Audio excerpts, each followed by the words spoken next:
crazy. So was that? Yeah, we always talk about like Genghis Khan and how he was able to take over the world. Was the competitive advantage horseback weaponry? They had a lot of things going for them. They had strategy, first of all. They had devious, wild strategies. Like they would set people up.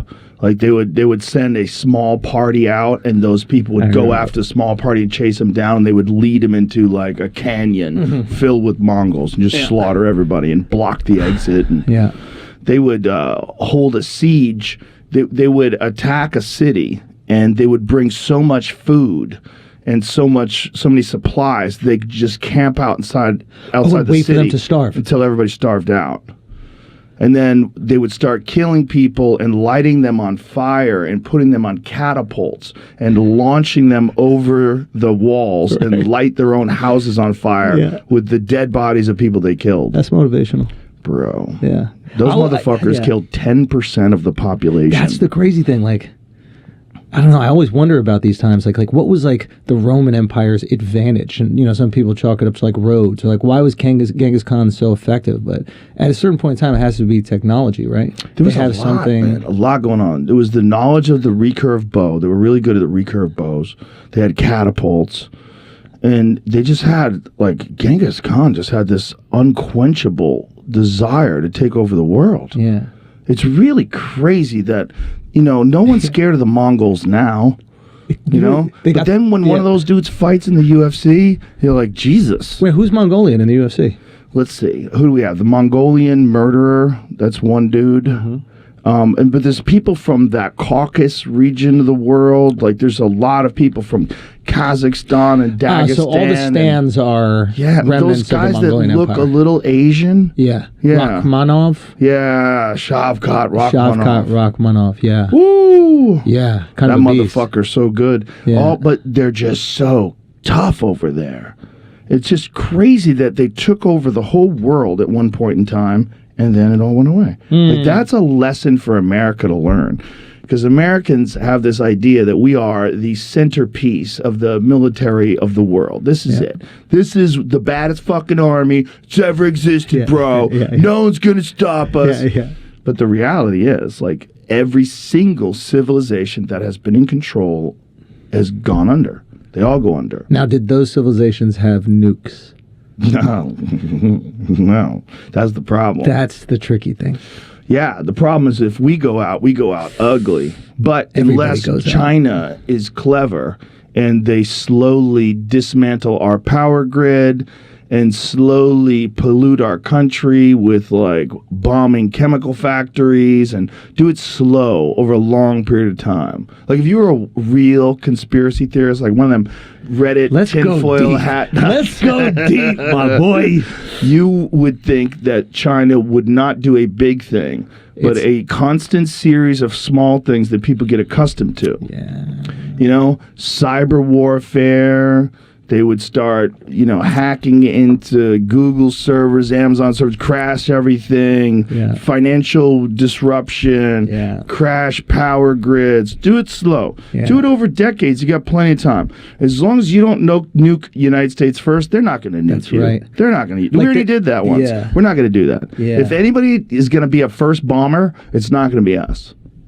It's not going to be us. Yeah. There's no way. Yeah. That's a problem. That's a strategic problem. Yeah. Because we're all worried about Putin. We're like, what if Putin gets back to the corner? What if Ukraine starts winning? What if this? What if that? What if Putin really does have cancer? What if he decides to go out with a bang? Like, we're worried about that. No one's worried. What if Biden just nukes China? What if Biden's like, what's this, TikTok? You don't want to talk? You don't want to talk? You don't want to tell us about the code? How about this? Boom! Never. Never. We would never think that the Biden administration would go and nuke someone. Never. And they know that. And because they know that, they're comfortable.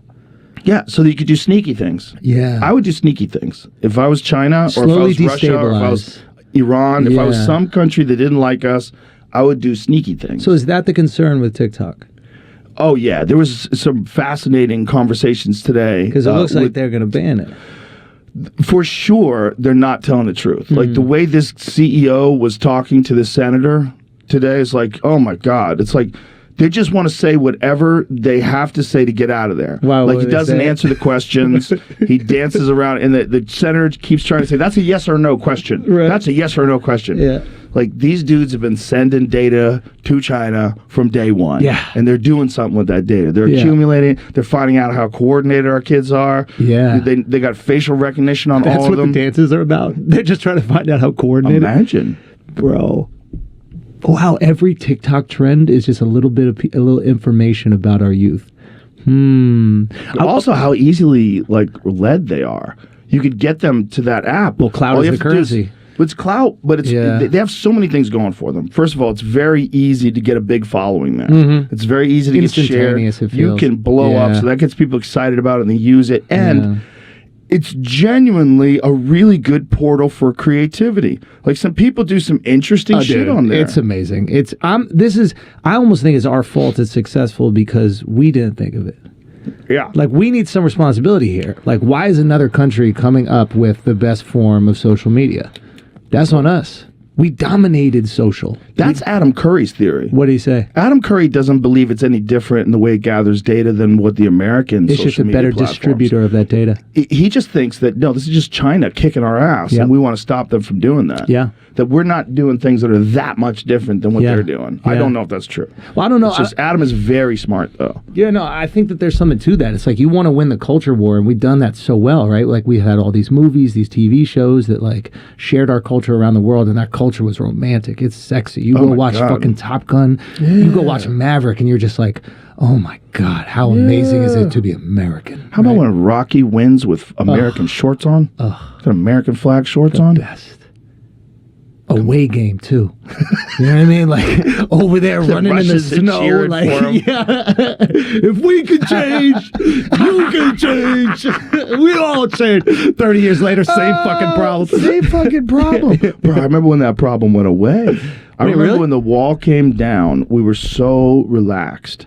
It was amazing. Wait, because- take me back to this. So there's All a right, see, time. when I was in high school, Yeah. okay, in the 1980s, I was a freshman in 1981, and back then we were terrified of war with Russia.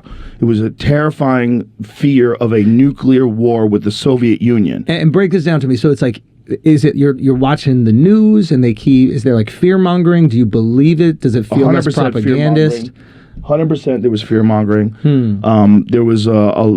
Look, it's always been, if it bleeds, it leads in the news. Yeah. You know, we talk about how bad the news is today, but the reality is, like, 5 o'clock news, when you get home from work, it was always the worst shit that happened. Double homicide in Brooklyn. Yeah, yeah. It's always the worst shit of the day.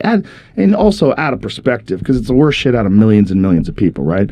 But the big one was always Russia. And you would see the Soviet Union, and, you know, you would see their leaders, and you would see their army, and it was terrifying. Yeah. They were the last great communist empire, Yeah. you know, before China, right? Yeah. Before China really blew up militarily. Yeah. Back then, we weren't worried about China. Everybody was worried about the Soviet And Union. you felt fear as a youth. 100%. I And talked to my wife, justified and she's fear. younger than me, and she felt the same thing. And some of my other friends, I asked them, they grew up in different parts of the country, and they were like, oh, yeah, everyone was scared of the fucking Russians, man. Like, there was all those movies like Red Dawn, where the Russians invade, we kick their fucking ass, send them back home. Yeah. You know, that was what everybody was afraid of. And then the wall fell. And so when the wall fell and the Soviet Union collapsed, we have to realize, like, that was a monumental change in the world. Yeah. People relaxed. Yeah. Like, we relaxed. I was like, thank God, there's no more war anymore. So what year is this? What year was the collapse of the wall? What year did they blow? I want to say 89, 90. So then the 90s comes on, and then What year was it, Jamie? 89. Okay, so 90s. So the 90s come along, and no one's worried about war anymore. Yes. Is there a cultural apathy? Because Well, the there's a lot of 90s. bad things were made in the 90s. Some of the worst American cars that have ever existed were made during the 90s. We got real sloppy in the 90s. I look at, like, one of the things I look about with America, like how in tune America is what's their the cars automobiles? like? What's their cars like? So Space Race produces some of the most beautiful cars ever. Space race and psychedelic drugs.